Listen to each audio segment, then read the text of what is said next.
So now it's time to go in and add some texture to my sunflower. And I'm just using that some real dark color. And as you can see, I'm quite happy with some of the blends that I got. Some of those wet and wet mixes are really quite pretty and active.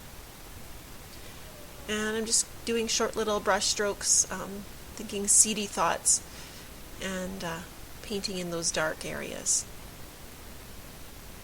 And the key to this is to really use a variety of strokes and not just to go straight across and be very precise, but just to have that freedom to fiddle around and to put some dark areas in kind of randomly, interesting shapes and broken lines.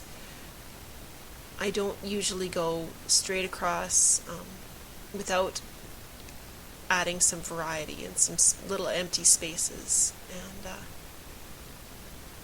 just you really want to have an expressive feel.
So I'm just going to go in and add some very final finishing touches to really make my petals pop. I'm working with where they meet the center of the flower, as well as just some of those shadow areas that overlap or underlap other areas. I'm using lots of that violet and cadmium red combination that I showed you before. And just fine lines that I can then soften out or leave crisp depending on what I think that particular petal needs. It's those contrasts of colors and values that really make that sense of depth happen in a watercolor painting.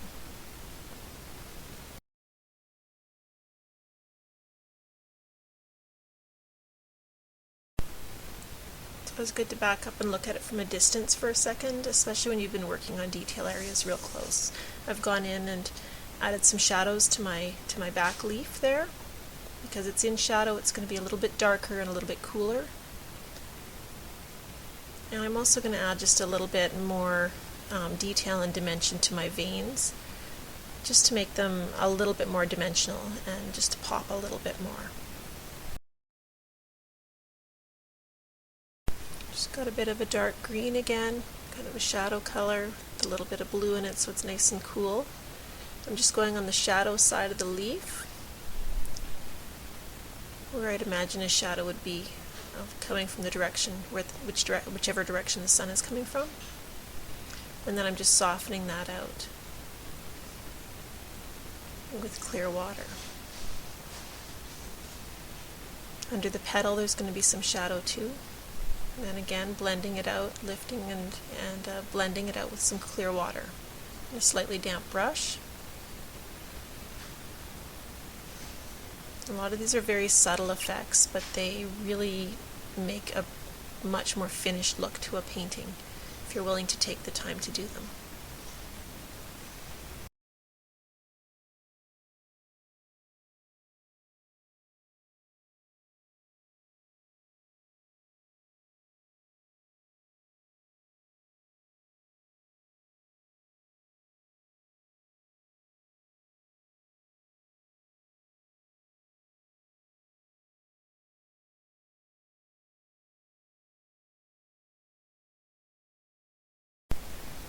Now I'm going to add some shadows under my petals and work with my background a little bit more. It's looking a little bit flat.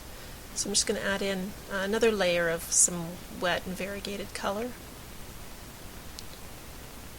Just adding water and some shadow colors where I think they need to be, and especially under my petals. If the sun's shining on my sunflower, the petals are going to cast a shadow onto whatever's in the background. And of course, this is also a really nice way to kind of neaten up those petals if you've got any rough edges, if it's not as crisp as you'd like it to be. I'm using the same colors as I used in my original background wash. And some nice darks too, some Payne's gray. I have a Paraline green, which is a beautiful, rich, dark green. And just touching in with those details to really make it pop. A little bit more. And here's the finished painting. I have a lot of contrast, a lot of texture, and it's a really fun tutorial to do with a class, and I hope you'll give it a try, and I'd love to hear what you think of it.